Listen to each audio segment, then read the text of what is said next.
अगर आपका एएलपी 2026 में एग्जाम है तो ये एक क्लास आपके लिए सफिशियंट होगी। कैसे क्वेश्चन आपके एग्जाम में आ रहे हैं और उनको लगाने का जो सबसे बेहतर तरीका हो सकता है एग्जाम में, क्योंकि एक कॉमन स्टूडेंट क्या करता है, क्वेश्चन लगाने में अपना टाइम वेस्ट कर देता है। जो भी हमसे पढ़े हुए स्टूडेंट थे उन्होंने ये बताया कि वो लगभग 50 से 70% क्वेश्चन सिर्फ देख के लगा सकते हैं। अगर सही तरीके से अगर आपको पता है तो क्वेश्चन लगाने का नजरिया आपका बदल जाना चाहिए और हर क्वेश्चन को देखते ही आपको आंसर दिख जाना चाहिए किसका आंसर क्या आने वाला है।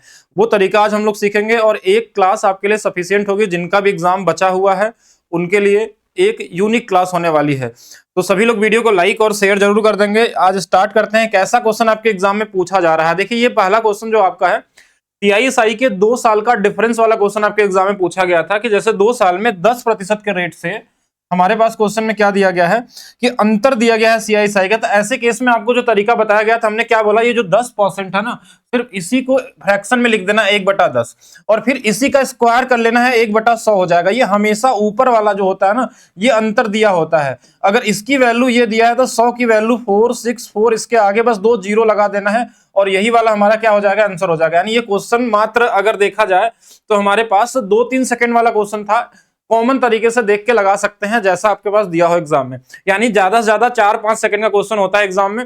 अगर 3 साल वाला होता है तो उसके लिए भी तरीके बताए गए हैं। अभी कुछ दिन पहले ही वीडियो डाला गया था, 1-2 दिन पहले, उसको भी जरूर देख लेंगे सभी लोग। फिर हम बात करते हैं क्या हर क्वेश्चन को ऐसे थोड़ी लगाना है। कई सारे क्वेश्चन होते हैं ना जिनको ऑप्शन से लगाए जाते हैं, किसी क्वेश्चन को डिविजिबिलिटी रूल से लगाए जाते हैं। हर एक क्वेश्चन को लगाने का अपना एक अलग अलग तरीका होता है सोचने का। जैसे इस क्वेश्चन में बोला, ऐसा क्वेश्चन आपके एग्जाम में पूछा जा रहा है कि आनंद और भरत की वार्षिक आय का अनुपात दिया हुआ है, फिर उनके व्यय का अनुपात दिया गया है और अगर फिर देखा जाए प्रत्येक व्यक्ति का वर्ष के अंत में इतने रुपए बचत करता है, तो भरत की वार्षिक आय क्या होगी। तो ऐसे केस में आपको ये सोचना कि जो भरत है, भरत दूसरे नंबर पे, यानी 5 से कटने वाला नंबर आएगा। सबसे पहले तो ये सोचेंगे। तो 5 से कटने वाले तो सारे ऑप्शन है। जब देखा जाए तो हमने देखा कि सारे के सारे ऑप्शन 5 से कटने वाले हैं, तो फिर आंसर कैसे निकालेंगे। फिर इसमें यह बोला गया ना कि 10,000 बचत भी तो करता है, तब उसका व्यय कितना हो जाता है, 3 यूनिट हो जाता है भरत का। तो जैसे हमने 10,000 इसके अंदर घटाया, 25,000 में 10,000 घटाएंगे 15,000, तो बोलेंगे 15,000 3 से कटता है।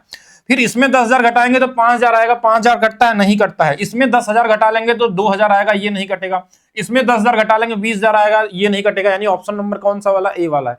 तो ऐसा नहीं कि इसको लगाने के लिए पूरा प्रोसेस करें इस तरीके से कि 3 और 5 का अनुपात है, फिर 1 और 3 का अनुपात है, फिर हमने देखा कि यहाँ 2 का डिफरेंस है, यहाँ पे भी 2 का डिफरेंस है, तो इनमें ये बचत कितने हैं, 2 यूनिट की वैल्यू है। 2 बराबर अगर हमारे पास 10,000 दिया है तो ये इससे 5,000 गुना पे है, तो 5 की वैल्यू 25,000 हो जाएगी। तो ये तरीका ठीक है, लेकिन जैसे भी क्वेश्चन आ जाए एग्जाम में, अगर आप डायरेक्ट भी चाहें तो आंसर निकाल सकते हैं क्वेश्चन को देख के बिना कुछ सोचे। जैसे ये क्वेश्चन आया आपके एग्जाम में, पूछा गया था एक लंबवृत्तीय बेलन के आधार का जो व्यास दिया हुआ है, ऊंचाई दी हुई है और बेलन का वक्र पृष्ठीय क्षेत्रफल ज्ञात कीजिए। तो ऐसे केस में देखिए, अगर हमारे पास उसमें पाई का मान जैसे ही दिखा कि 22/7 है, यानी वो आंसर 11 से कटने वाला होगा। बाकी और कई जगहों से देख सकते हैं, जैसे ऊंचाई हमारे पास है 18, तो 9 से कटने वाला भी नंबर आ सकता है। कई सारी चीजें देख सकते हैं। एक ही क्वेश्चन के अंदर में हमने 11 से कटने वाला देखा तो हमने अल्टरनेट नंबर जोड़ा 8 और ये वाला 9, तो ये नहीं कटने वाला है। 8 1 9, 6 और 3 9, तो ये वाला बोले कट जाएगा, ये 9 से भी कट रहा है। यहाँ पे 8 1 9, 8 3 11, ये नहीं कटने वाला। 9 और 8 ये नहीं कटने वाला, यानी ऑप्शन नंबर क्या होगा, सी होगा, जो 2-3 सेकंड का क्वेश्चन है। ऐसा नहीं कि हर जगह 11 ही देखना, कहीं जरूरत पड़े 11 से 2 कट रहे हैं तो आप कहीं कहीं जगह 9 भी चेक कर सकते थे। यहाँ पे हमारे पास 7 था, 7 से कटने वाला भी देख सकते हैं। तो कई तरीके से सोच सकते हैं आप लोग। जैसे ये क्वेश्चन आया था आपके एग्जाम में, एक शंकु की त्रिज्या और तिर्यक ऊंचाई का अनुपात 5 और 7 का दिया है। 5 और 7 का अनुपात है। यदि इसका वक्र पृष्ठीय क्षेत्रफल दिया हुआ है, इसकी त्रिज्या निकालनी है। इस बार त्रिज्या निकालनी है। त्रिज्या के लिए 11 का मल्टीपल नहीं चेक करना आपको। अब यहां पे आपको ये चेक करना है कि जो त्रिज्या और इसका अनुपात है ना, ये 5 का अनुपात में दिया हुआ कि त्रिज्या 5 है और तिर्यक ऊंचाई 7 है। यानी कि जब भी रेडियस होगा ना, वो 5 के मल्टीप्लीकेशन में आएगा और 5 से कटने वाला एक ही ऑप्शन है। तो यहाँ पे पूरा फार्मूला लिख के सॉल्व करके करने से बेहतर है कि आप 2-3 सेकंड में आंसर निकाल लीजिए क्या आंसर आने वाला आपके एग्जाम में। अगर सही तरीके से नहीं करेंगे तो आप पूरे क्वेश्चन अटेम्प्ट ही नहीं कर पाएंगे। तो फिर चलते हैं नेक्स्ट क्वेश्चन की तरफ। नेक्स्ट क्वेश्चन देखते हैं हम लोग क्या है। अच्छा, नेक्स्ट क्वेश्चन करने से पहले मैं बता देता हूँ कि मेरा एप्लीकेशन है maths by DP sir official है। रेलवे एग्जाम अगर कोई भी, अगर आपका एग्जाम है रेलवे 2026 में और आप अपने स्पीड को 10 गुना तेज करना चाहते हैं, तो रेलवे ट्रिक वाला बैच, जिसके अंदर में लगभग आपका 50% सिलेबस हो भी गया है, और जिनका भी एनटीपीसी का एग्जाम होने वाला है या कोई भी एग्जाम होने वाला है, इस बैच से मैक्सिमम चीजें सीख सकते हैं कि किस तरीके से इसमें चैप्टर वाइज आपके 2024-25 वाले क्वेश्चन का ट्रिक्स बताया जा रहा है कि कैसे क्वेश्चन को लगाना है। ट्रिक्स का मतलब ऐसा नहीं कि फार्मूला याद करना है कि इस क्वेश्चन को ऐसे लगाना, नहीं, क्वेश्चन का लॉजिकल तरीके से कैसे सोचा जाता है, कैसे ऑप्शन आंसर निकालते हैं, कैसे इलिमिनेट करते हैं, वो सारे अप्रोच आपको बताए जाते हैं, कैसे डिविजिबिलिटी रूल से लगाए जाते हैं। अभी आपको ये मिनिमम 21 रुपए में ये प्राइस मिल जाएगा। अभी शिवरात्रि पे इस प्राइस को कम किया गया था, मात्र 21 रुपए में, जो आने वाले एक दिन तक और इसका ऑफर आने वाला है, नहीं 24 घंटे के लिए आपको मात्र 21 रुपए में मिल जाएगा। कोई भी रेलवे एग्जाम करना हो तो उसके लिए 100% सफिशियंट है आपके स्पीड को बढ़ाने के लिए। इसके अलावा हमारी बुक्स आती है मैथ्स का रहस्य, जो अभी आप देखेंगे अमेजन पे ट्रेंडिंग 1 पे चल रहा है। यानी कि इस बुक में अगर ध्यान से देखेंगे तो एक सिंगल ऐसा बुक है जिसके अंदर में आप किसी भी कंपटीशन की तैयारी कर रहे हो, इसको पढ़ने के बाद आप लगभग अपने स्पीड को 70 से 80% ज्यादा पाएंगे। और आपका इसका लिंक डिस्क्रिप्शन में दे दिया जाएगा, कमेंट सेक्शन में दे दिया जाएगा। इसके अलावा रेलवे के लिए 1400 क्वेश्चन का एक स्पेशल बुक हमने लॉन्च किया था, रेलवे हिंदी और अंग्रेजी दोनों में। और यहां से आप रेलवे के जितने नए क्वेश्चन है और पुराने क्वेश्चन का type wise question, type wise solution, type wise तरीका सारा कुछ बताया गया है, तो ये भी कर सकते हैं। इसके अलावा एसएससी वाली बुक आती है, इन सभी पे 35% का अभी ऑफ चल रहा है आज और कल तक के लिए। चलिए नेक्स्ट क्वेश्चन में चलते हैं। जैसे एक क्वेश्चन आपके एग्जाम में पूछा जा रहा है एचसीएफ निकालने वाला, और ये सबसे इजीएस्ट तरीका होता है इसको लगाने का कि देखिए एचसीएफ जो होता है, कितने भी नंबर दिए हो उसमें जो सबसे छोटा वाला नंबर होता है ना, या तो वही एचसीएफ होगा या उसका फैक्टर होगा। तो हमने इन सभी में सबसे छोटे वाले नंबर की तलाश किया तो बोला ये है, या तो यही एचसीएफ दिया होगा या तो इसका कोई फैक्टर होगा छोटा वाला। तो हम इससे बड़ा नंबर तो आंसर हो ही नहीं सकता था। अब ये देखिए, या तो ये हो सकता है या तो ये हो सकता है, लेकिन अगर ये होगा ना तो इसको भी काटने वाला होना चाहिए और इसको भी काटने वाला होना चाहिए। तो ये वाला इसको काट नहीं पा रहा है, यानी कि ये वाला गलत हो गया, ये आंसर हो जाएगा। जैसे और भी क्वेश्चन से समझेंगे कि जैसे क्वेश्चन में हमारे पास दिया कि ये सभी नंबर हमारे पास है, तो हम इसमें अगर एचसीएफ निकालना है हमको, तो हम सबसे छोटे वाले नंबर को जोड़ेंगे कि या तो यही एचसीएफ होगा या तो इसी का कोई फैक्टर होने वाला है। तो हमने देखा कि ये एचसीएफ कहीं पे दिया नहीं है। इससे छोटा में बात करें तो हमारे पास सब छोटे हैं, इससे ये भी छोटा, ये भी छोटा, ये भी छोटा है। लेकिन हाईएस्ट कॉमन फैक्टर का मतलब होता है कि जो सबसे बड़ा से बड़ा फैक्टर होगा ना इस 48 का, 0.48 का, वही आंसर होने वाला है। तो हम बोलेंगे 12 है तो 12 से कट जाएगा, ठीक है। 12 से क्या ये वाला कट जाएगा? हाँ, ये भी कट जाएगा, सभी कट गए तो ये आंसर हो सकता है। 24 से देखा तो ये तो कट जा रहा है, लेकिन 24 से ये वाला नहीं कटने वाला, मतलब ये वाला गलत हो गया। 36 से अगर देखें तो ये कट जाएगा, लेकिन 36 से ये और ये नहीं कटेंगे तो ये भी गलत हो गया। 0.6 से अगर देखा जाए तो हमारे पास देखिए यहाँ पे हमारे पास वैल्यू ये हो सकती है, 6 से ये भी कट सकता है और 6 से हम देखें तो हमारे पास ये भी कट सकता है। लेकिन हमको क्या पूछा गया? हाईएस्ट कॉमन फैक्टर, तो यानी कौन सा वाला आंसर होगा? पहला वाला आंसर सही हो जाएगा। चलिए नेक्स्ट क्वेश्चन की तरफ चलते हैं। नेक्स्ट क्वेश्चन देखिए, एक क्वेश्चन आपके एग्जाम में एलपी में पूछा जा रहा है और पहले भी 25-24 में बहुत सारे क्वेश्चन आए थे आपके रेलवे एग्जाम में कि 3 डिस्काउंट वाला छूट पूछा गया। अगर ये छूट आपका पॉइंट में नहीं दिया है तो हमेशा इसको रेशियो मेथड से लगाना है। जैसे इसको हम लिखते हैं 1/5, ये वाला हमारे पास होता है 11/50 और ये वाला होता है 1/4। तो पहला छूट क्या है? 5 से 4 हो जाएगा। दूसरा छूट क्या है? 4 से 3 हो जाएगा। और तीसरा हमारे पास क्या है? 50 से अगर 11 चला गया तो 39 हो जाएगा। जो जिधर कट जाए उसको काट भी सकते हैं। ये हमारे पास 250 होगा, तो ये वाली वैल्यू हमारे पास 3 9 27 और 3 × 3 9 2 11 हो जाएगा। अच्छा, ये हमारे पास देखिए 3 × 9 27 हो गया और 3 × 9, हाँ तो ठीक है। तो यहां से इसका जो अंतर है ना वो आपको चेक कर लेना कितना अंतर हमारे पास यहां से बन रहा है। तो 133 का अंतर आ रहा है। यही डिस्काउंट है, किस पे है? 250 पे है। इंटू में 100 हमने कर लिया, ये 0 से 0 कट गया, 5 से 2 बार, 5 से 5 बार, यानी 266/5 फ्रैक्शन में दिया था, यानी यही वाला आपका क्या हो जाएगा? राइट आंसर हो जाएगा। तो कॉमन क्वेश्चन है, जरूरत पड़ने पे इसके लिए कई सारे तरीके भी बताए गए हैं। अगर आप पुरानी वीडियो सारी देखेंगे डिस्काउंट वाले तो उसमें आपको और भी अलग अलग अप्रोच बताए गए हैं किस तरीके से कर सकते हैं। अच्छा, एक क्वेश्चन ये देखिएगा, ये 2024-25 में लगभग कई सारे पेपर में आए थे, अभी फिर से एग्जाम में आपके आ रहा है कि एक नंबर दिया है और एक और नंबर दिया, उनके बीच का मध्यानुपाती दिया है 68, तो x का मान ज्ञात करे। तो ये जो 68 आया है ना, तो कहीं ना कहीं इन दोनों का गुणा करके वर्गमूल निकालने पाया होगा। यानी कि जो ये इसके अंदर अगर 17 नहीं है, देखिए यहाँ पे एक 17 प्राइम नंबर है, यानी कि 17 इसके अंदर होगा, यानी जो भी नंबर होगा 17 से कटने वाला होगा। और नहीं भी तो आप पूरा सॉल्व भी कर सकते हैं कि ये x इंटू में 272 बराबर में हमारे पास 68 है। यानी इसको हम ऐसे भी लिख सकते हैं x गुणे में 272 बराबर में 68 गुणे में 68। अब ये 68 से कट जाएगा, ये 4 बार में 4 से कट जाएगा, ये 17 बार में 17 आपका आंसर हो जाएगा। तो ये कॉमन क्वेश्चन, बाकी डिविजिबिलिटी रूल भी लगा सकते हैं। एक क्वेश्चन ये बड़ा रिपीटेड, बहुत इंपॉर्टेंट, लगभग हर बार आपको पूछा जा चुका है, ग्रुप डी में भी पूछा जा रहा था कि एक पाइप एक टंकी को 24 घंटे में भर सकता है, एक अन्य पाइप उसे खाली करने वाला होता है, दोनों पाइप एक साथ खोल दिया जाएगा टंकी भाग भरने में। टंकी का भाग बोला मतलब क्या छूट गया क्या यहाँ पे? विच टैंक बी फिल्ड 2/3, यानी कि 2/3 भाग भरने में उसे लगने वाला समय चाहिए। तो ऐसे केस में अगर एक भरने वाला एक खाली करने वाला है तो बस इन दोनों का गुणा कर लेते हैं और इनके डिफरेंस से भाग दे देते हैं। जैसे 4 से भाग देंगे 7 बार में, 7 चौक 28, 7 दूना 14 और 2 16, इतना हमारे पास आंसर आ गया। लेकिन क्वेश्चन में अगर बोला 2/3, 4/3, 2/5, जो भी बोल दो उसका इसमें साथ में गुणा कर लीजिए। तो यही होगा 3 से ये 5 बार में, 3 से 6 बार में, यानी 112 आपका क्या होगा, राइट आंसर हो जाएगा। चलिए बाकी आप डिविजिबिलिटी रूल चेक कर सकते थे, 7 से 8 से कटने वाला नंबर वो उससे भी आंसर निकल सकता था। नेक्स्ट क्वेश्चन देखिएगा, ए और बी किसी काम को एक साथ मिलकर 10 दिनों में पूरा कर सकते हैं, बी और सी 15 दिनों में, सी और ए हमारे पास मिलकर 18 दिनों में कर सकते हैं। ऐसे क्वेश्चनों को लिख के सॉल्व नहीं करना, आपको बस ऐसे ढूंढना कि इन तीनों से कटने वाला नंबर जो होगा वो क्या होगा, 10 और 15 और 18। तो हमने बोला कि इनसे कटने वाला नंबर हमारे पास 90 है। फिर हमने 10 से जब इसमें भाग देंगे तो 9 बार में कटेगा, 15 से भाग देंगे तो 6 बार में कटेगा, और 18 से देंगे तो 5 बार में। लेकिन ये जो भी आंसर आएगा ना, इसका 2 गुना करना है, क्योंकि ये दो लोग हैं, ध्यान समझेगा, ये दो लोगों का है और हमको इफिशियंसी में 2 से लास्ट में भाग देना होता है। तो हमने देखा कि 9, 6, 15 और 5 हमारे पास 20 है। अगर 20 में अगर हम भाग देंगे तो देखिए ये 9/2 आ जाएगा, अगर ये यहां से देखा जाए। लेकिन इसका 2 गुना कर देंगे, क्योंकि हमारे पास ये दो लोग काम कर रहे हैं। तो यही हमारे पास आंसर आ जाएगा कितना, 9 दिन आपका क्या होगा, राइट आंसर यहाँ पे होने वाला है। नेक्स्ट अगर देखा जाए, ये 2-2, 3-3 सेकंड वाले क्वेश्चन है। एक ज्योमेट्री का क्वेश्चन भी आपको देखने को मिला था, एक कॉमन क्वेश्चन है, और टेंजेंट वाला फार्मूले वाले क्वेश्चन जैसे ऐसे आपने पढ़ा होगा। अब इसके लिए बेसिक चीजें पता होने वाली है। एक टेंजेंट दिया रहता है, क्वेश्चन में क्या दिया, ओ सेंटर दिया हुआ है, टी टी पे स्पर्श करता है, ठीक है, ये पी मान लेते हैं, और बी सी व्यास है, यानी कि ये सेंटर से गया होगा, इसको मिला दीजिए, बी है, ये सी है, और क्या दिया है क्वेश्चन में, स्पर्श रेखा पीटी पी में मिलते दिया गया, पीसी की जो वैल्यू है वो 4 दिया है, ये 8 दिया है। और देखिए ऐसे केस में हमेशा जो बाहर वाला होता है उसका स्क्वायर, और फिर बाहर वाला कितना है 4 इंटू में टोटल डिस्टेंस होता है, यहां से लेके यहां तक, यहां से लेके यहां तक अगर y है ना, अंदर वाला दूरी कभी नहीं लेते। मान लीजिए हमने y ले लिया, बस इसको हमने काट दिया, देखिए ये हमारे पास 64 है, ये 16 आ जाएगा, 16 वैल्यू आ गई हमारे पास, किसकी, y का मान आ गया। यानी कि यहां से लेके यहां तक 16, यानी ये वाला कितना होगा, 12 होगा। अगर 12 होगा तो रेडियस कितना होगा, 6 और 6 होगा। अब शायद रेडियस ही पूछा गया था, यानी आंसर क्या आने वाला है, 6 आने वाला है। तो ये कॉमन क्वेश्चन है, और इसके तीनों के तीनों रूल ध्यान रखिएगा। इसमें अगर पूछा गया है तो इसमें बचे हुए भी आपको आइडिया होने चाहिए, जैसे मैं यहाँ लिख देता हूँ कि और क्या क्या चीजें होती हैं इसमें हमारे पास। कि कभी कभी मान लीजिए कि 2 लोग अगर टच कर रहे हो तो आपसे पूछ ले कि ये वाला डिस्टेंस निकालना है, ये वाला मान लीजिए r1 दिया है, ये r2 दिया और ये x दिया, तो x की वैल्यू हमारे पास 2 रूट में r1 r2 होता है, ठीक है, इसको ध्यान रखना आपको।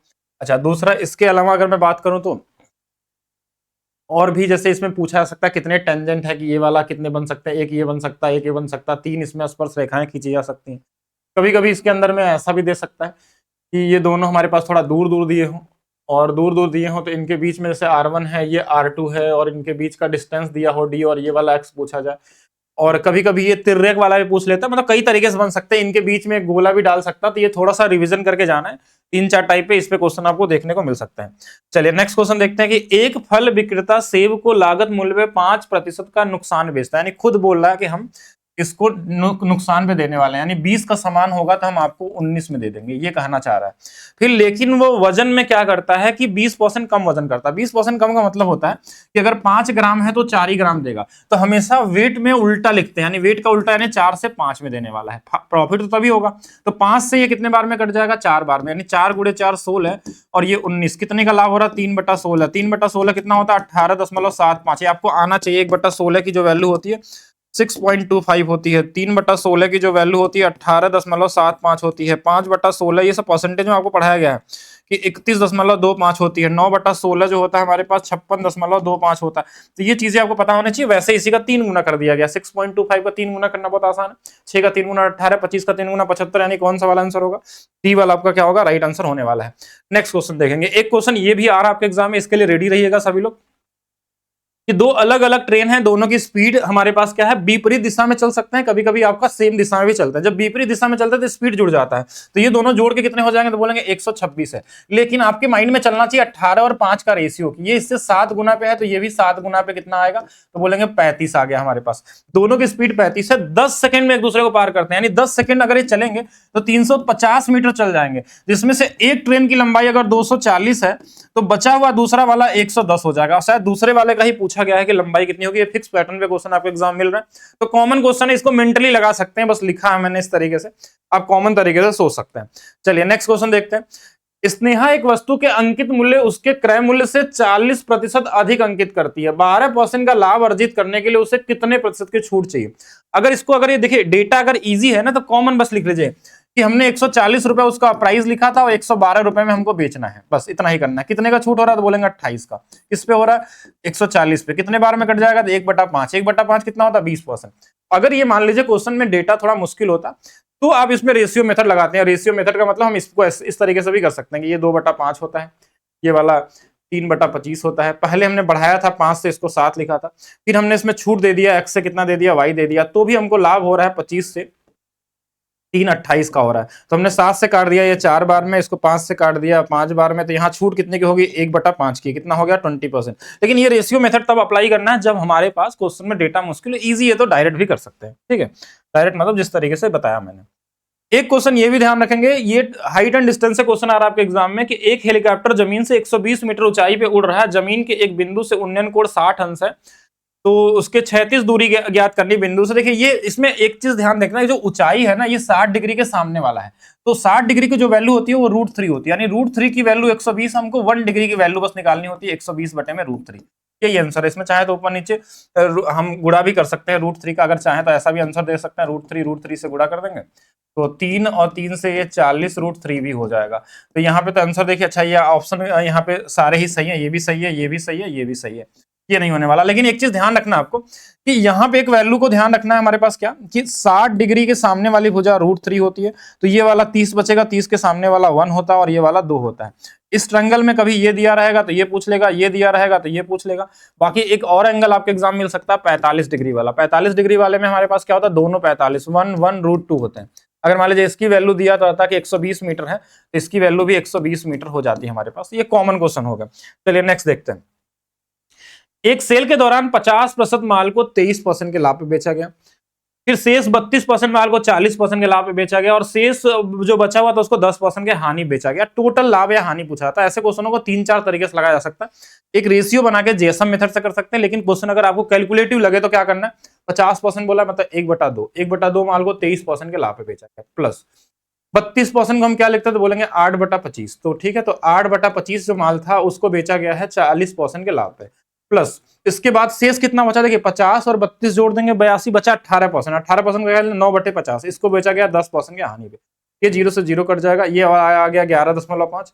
इसको 5 से काट लीजिए 5 बार, 5 से 8 बार 64 है, तो ये 12.8 हो जाएगा। और ये माइनस 5 से कितने बार में, 5 से 1 बार में, और कितना बच जाएगा हमारे पास 5 5 5 वाटे 40, तो ये माइनस में 1.8 आ गया। अब यही हमारे पास आंसर आ जाएगा। जोड़ लीजिए 11 और 12 हमारे पास, देखिए ये 1.8 इससे कट जाएगा, तो ये बचेगा सिर्फ 11 11 11, यानी कि 22.5% का टोटल प्रॉफिट होने वाला है। तो कॉमन क्वेश्चन है, इजी है, जेएसएम से भी लगा सकते हैं। एक क्वेश्चन आपके एग्जाम में ये भी देखने को मिल रहा है, बड़ा और छोटा फ्रैक्शन निकालने के लिए। वो क्या है कि ऐसे क्वेश्चनों में अगर आपको लगे कि बड़ा बड़ा डेटा दिया तो भाग देके देख सकते हैं, नहीं तो आप डिफरेंस निकाल सकते हैं। इनका डिफरेंस कितना है, तो बोलेंगे 3 का डिफरेंस है, इनका डिफरेंस कितने का, तो 7 का है, इनका डिफरेंस कितने का है, 7 का है, इनका डिफरेंस कितने का, 1 का। इन सबसे कटने वाला एक नंबर ढूंढना होता है। जैसे 21 हो गया, तो ये 7 बार में कट रहा है, यानी कि 7 का गुणा 13 में करेंगे, ये 91 हो गया। जैसे ये 3 बार में कट रहा है, तो 3 का गुणा 17 में करेंगे, 51 हो गया। ये वाला 3 बार में कट रहा है, 3 गुणे 5 कितना आ गया, 15 आ गया। ये वाला 21 बार में कट रहा है, यानी 21 गुणे में 7 आ गया, 7 एकम 7, 7 दूना 14। जो सबसे बड़ा होगा वो सबसे बड़ा फ्रैक्शन, जो सबसे छोटा होगा वो सबसे छोटा फ्रैक्शन। इतना ही करना होता है अगर छोटे डेटा दिए हैं। तो बड़े के लिए तरीका आपको अलग से बताया गया था। एक क्वेश्चन ऐसा भी दिख रहा है कि a का वह न्यूनतम मान ज्ञात करे जिसके लिए संख्या ये 3 से पूर्णतः विभाज्य होगी। तो 3 की डिविजिबिलिटी रूल बहुत कॉमन है, और इसमें हमारे पास जैसे 3 से 6 कट रहा है, 3 कट रहा है, 4 और 5 9 कट जा रहा है, 3 कट जा रहा है, सिर्फ 8 और a बचा हुआ है। तो a के जगह पे क्या वैल्यू रख सकते हैं न्यूनतम मान में, तो बोलेंगे 1 रख लीजिए, 8 1 9 9 3 से कट जाएगा, यानी आंसर क्या हो जाएगा, डी वाला हो जाएगा।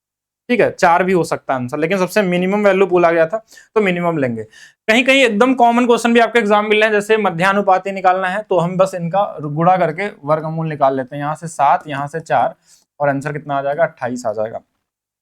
और क्वेश्चन देखते हैं क्या था। एक चुनाव में रजत को वैध वोटों का 36%, पूजा को वैध मतों का 40% और कुल वोटों का 40% थी। कुल वोटों की संख्या 10% अमान्य थे। अगर 10% अमान्य थे तो इसका 10% अमान्य मतलब 90% इसका वैध रहा होगा। इसका 90 9 चौके 36, 36,000 वैध वोट थे। इसमें एक को 40 मिल गया, एक को 36 मिल गया, 40 36 76, बचा कितना, 24%।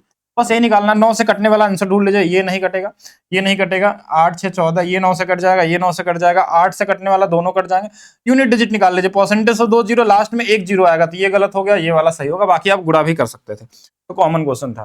कुछ क्वेश्चन कॉमन जैसे आपके पूछा गया था 2024 वाले आरपीएफ एसआई में बहुत सारे क्वेश्चन, तो वैसा भी क्वेश्चन देखने को मिल रहा है कि जैसे 60 का 50%, तो बोलेंगे इसका 50% 30 होता है। 40 का 30%, 4 दिया 12 होता है, तो कितना ज्यादा होगा? 18 होगा। तो ये कॉमन क्वेश्चन भी पूछे जा रहे हैं, तो इनके लिए भी रेडी रहना आपको। एक क्वेश्चन आपका कंप्लीमेंट्री एंगल से पूरक कोण से पूछा जाता है। कभी भी साइन बराबर कॉस दिया हो, tan बराबर कॉट दिया हो, सेक बराबर कोसेक दिया हो, तो इन दोनों कोणों का योग जो होता है ना वो 90 डिग्री होता है, यानी 5 और एक 6, 6 अल्फा की जो वैल्यू है 90 डिग्री है, तो अल्फा की वैल्यू 15 आ गई। और अगर अल्फा की वैल्यू 15 है, पूछा गया tan 2 अल्फा, यानी ये 30 हो जाएगा। tan 30 का सिर्फ मान रख देना है, और ये हमारे पास कितना आ जाएगा? ये 1/√3 आ जाएगा। कितना आ जाएगा? 1/√3 आ जाएगा। नेक्स्ट क्वेश्चन अगर देखा जाए तो एक क्वेश्चन और भी देखेंगे। ए और बी मिलकर एक काम को 12 दिनों में पूरा कर सकते हैं। ए अकेले उस काम को 30 दिनों में कर सकता है, बी अकेले काम का 9 गुना कितने में करेगा? तो हम 9 से कटने वाला नंबर भी ढूंढ सकते हैं। 9 से ये भी कट रहा है, ये भी कट रहा है, और ये भी कट रहा है, और ये वाला तो नहीं कट रहा है। तो अब यहाँ पे कई सारे ऑप्शन है, तो फिर क्या करना है? नॉर्मल एक चीज और बताया गया था कि जब दो लोगों का काम दिया हो, 2 लोगों का काम दिया हो और एक का अकेला दिया हो, तो बस इन्हीं दोनों का गुणा कर लेना है, इनके डिफरेंस से भाग दे देना है, तो ये आंसर आ जाएगा। देखिए कितना आ जाएगा? तो 6 से 3 बार, 6 से 2 बार, 3 से 10 बार, यानी हमारा जो आंसर आ गया ये 20 आ गया। लेकिन 20 जो होगा ये आंसर नहीं है, 9 गुना बोला था, तो 9 गुना, तो इसका 9 गुना कर लेंगे, यानी कि 180 आपका आंसर होगा। तो इसको 180 बना लीजिए, हो सकता है टाइपिंग मिस्टेक हो। तो 180 दिन हमारे पास क्या होगा? यहाँ पे राइट आंसर होने वाले हैं। एक क्वेश्चन और देखेंगे। ईंधन का मूल्य 3 क्रमिक माह में इतना इतना प्रतिशत कम होता है और चौथे माह में 50% की वृद्धि की जाती है। इस मूल्य की तुलना में चौथे माह में ईंधन के मूल्य में कितने प्रतिशत की वृद्धि हुई या कमी हुई, ऐसा पूछा जा सकता है। तो अब देखिए, पहले में देखिए 30% 3/10 होता है, यानी पहले साल 10 से 3 कम हो गया, यानी कितना आ जाएगा? 7। दूसरे में 40% कितना होता है? 2/5, तो 5 से 2 कम होगा तो 3 आ जाएगा। 30% फिर से 3/10 है, यानी 10 से 3 कम होगा तो 7 आ जाएगा। चौथे माह में 50% की वृद्धि हो गई, यानी 2 से अगर 1 बढ़ जाएगा तो 3 हो जाएगा। 5 दूना 10, 10 10, यानी ये 1000 हो जाएगा। इधर गुणा कर लीजिए, 21 और 21, 441 हो जाएगा। एक अंक इधर दशमलव लगा लीजिए, एक इधर घटा लीजिए, यानी कि देखिए 100 में से अगर हम 0.1 घटाएंगे, यानी 0.9 से शुरू होने वाला आंसर होगा, जो एक ही ऑप्शन में दिया, और कमी तो हो ही रहा है, ठीक है। बाकी आप पूरा भी घटा सकते थे। अब कुछ क्वेश्चन ऐसे आते हैं एग्जाम में जिनको आप मेंटली लगा सकते हैं। जैसे 72,000 का 9% प्रति वर्ष की दर से 18 महीने का पूछ ले, 12 महीने का पूछ ले, 24 महीने का पूछ ले, हमको जैसे दिखा कि ये 72 है, तो 72 देखते ही हमारे माइंड में आ गया इसके अंदर 9 है, तो 9 से कटने वाला ऑप्शन ढूंढ लेंगे।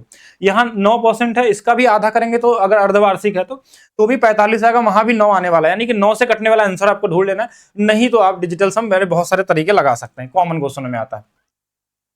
कुछ क्वेश्चन ऐसे भी दिख रहे हैं आपके एग्जाम में। एक दुकानदार को किसी चीज पे क्या कीमत लिखनी चाहिए जिसकी लागत मूल्य उससे 136 रुपए, 15% की छूट देने के बाद भी 20% का लाभ हो, तो ये वाला तरीका पे क्वेश्चन हमेशा मिलते हैं आपको कि 100 माइनस डिस्काउंट और 100 प्लस प्रॉफिट वाला। डिस्काउंट कितने का बोला गया? 15% की छूट, यानी ये 85 होगा। लाभ कितने का? 120 का। इनका अनुपात बना लीजिए, 5 से ये 17 बार में, 5 से ये 24 बार में। अगर इसकी वैल्यू दिया है तो इसकी वैल्यू आपको निकाल लेना। जैसे इसकी वैल्यू 136 दिया तो इसकी वैल्यू निकाल सकते हैं। 8 से कटने वाला नंबर, 3 से कटने वाला नंबर आप ढूंढ सकते हैं, उससे भी आंसर आपका आ सकता है कॉमन तरीके से। तो हम 8 से अगर कटने वाला नंबर देखें बिना कुछ किए, तो हमने देखा कि 8 7 अगर हमारे पास है, तो 8 से 1 है 58, ये नहीं कटेगा, ये 8 से कट जाएगा, ये 8 से कट जाएगा, 1 है 92 88, ये भी कट जाएगा, मतलब 8 से सभी कट जा रहे हैं। तो ये 9 3 3 से भी कटने वाला, पूरा ही कर लीजिए, गुणा कर लीजिए, कॉमन क्वेश्चन में क्या ही मैं बताऊं, ठीक है। एक क्वेश्चन ये भी देखेंगे एवरेज स्पीड वाला कि एक कार 4 क्रमिक 8 किलोमीटर की दूरी, यानी जब समान दूरी चलते हैं तो ये एवरेज स्पीड निकालना हमारे लिए बहुत आसान हो जाता है। वैसे तो एवरेज स्पीड के लिए फार्मूला होता है total distance upon total time, लेकिन अगर समान दूरी चले ना तो कोई भी कॉमन तरीके से रेशियो बना के निकाल सकते हैं कि जैसे मान लीजिए 12 की स्पीड है और कितना हमारे पास है 18 की स्पीड है, 24 की स्पीड है और 36 की स्पीड है। इन सभी से कटने वाला कोई एक नंबर मान लीजिए जो डिस्टेंस हो, वही डिस्टेंस मानना, वो 4 बार है तो हम कोई भी डिस्टेंस ले सकते हैं। हम 72 ले सकते हैं, 36 ले सकते हैं, कोई भी। 72 ले लेंगे तो बोलेंगे ये इससे 6 बार में कट रहा है, ये इससे 4 बार में कट रहा है, ये इससे 3 बार में कट रहा है, ये इससे 2 बार में कट रहा है। लेकिन ये आंसर नहीं होगा। ये 72 जो डिस्टेंस है ना, ये 4 बार है, तो 4 बार इसमें गुणा कर लेते हैं, बाकी इनको जोड़ लीजिए। ये टाइम इनका आ गया 6 4 10, 10 और 3 13, तो 15 से बस भाग दे देना, यही आपका आंसर होने वाला। 3 से काट लीजिए 5 बार, 3 से काट लीजिए 24 बार में, तो 24 चौके 96 बटे में 5, यही आपका क्या होगा? राइट आंसर होगा। बाकी भाग भी दे सकते हैं इसको, 5 से एक बार चला जाएगा और यहाँ बचेगा 4, 5 9 45, 19 दशमलव वाला कौन सा? ये वाला आंसर हो जाएगा, ठीक है। तो ये क्वेश्चन होगा। लगभग मैंने सारे टाइप के क्वेश्चन बता दिए जो आपके एग्जाम में पूछे जा रहे हैं। इसके अलावा कुछ क्वेश्चन और भी आए हैं ग्राफ वाले क्वेश्चन आपके एग्जाम में, जैसे मीन मोड मीडियन वाला, उसको पढ़ के जाना है। अब ग्राफ वाले का एक्चुअल डेटा तो नहीं आ रहा, लेकिन आपको जो पढ़ाया गया उतना पढ़ लीजिएगा कि जो ग्राफ वाले में हमारा मोड कैसे निकलता है, मीन कैसे निकलता है, या माध्यिका कैसे निकलती है, उसको पढ़ के जाना। उस पर भी क्वेश्चन आपके एग्जाम में पूछे जा रहे हैं। बाकी अगर आपको भी आगे आने वाले एग्जाम में अपने स्पीड को कई गुना तेज करनी है तो आप डाउनलोड करिए maths by DP sir official app, जहां पे ये रेलवे ट्रिक वाले बैच के नाम से आपको बैच मिल जाएगा मात्र 21 रुपए में। इसमें कोई थ्योरी क्लास नहीं चल रही, इसमें सिर्फ क्वेश्चन को लगाने का तरीका बताया जाता है कैसे एग्जाम में करना, जहां जो कॉन्सेप्ट लगता है कॉन्सेप्ट, जहां पे जो भी अप्रोच बेहतर हो सकता है वो चीजें हम लोग यहाँ पे सीखते हैं। तो मिलते हैं नेक्स्ट क्लास में, अभी के लिए रखते हैं सिर्फ इतना ही। वीडियो को लाइक जरूर करेंगे, शेयर जरूर करेंगे, साथ में कमेंट करके बताएंगे कैसा लगा वीडियो।